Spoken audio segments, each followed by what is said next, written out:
Some 2.6 million Chinese tourists visited the US in 2016. That's the third biggest tourist group following visitors from Britain and Japan.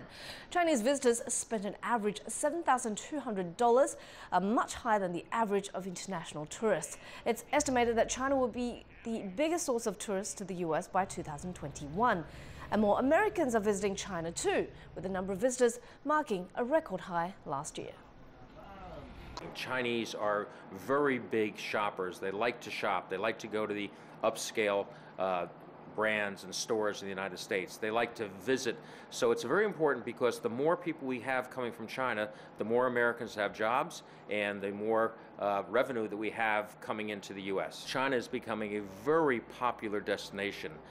I've got so many friends that either have just been or want to go to China. I think you're going to see those numbers going up.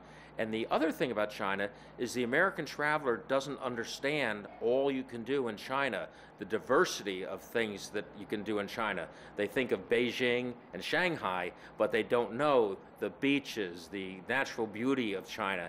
And I think China can promote more in the U.S.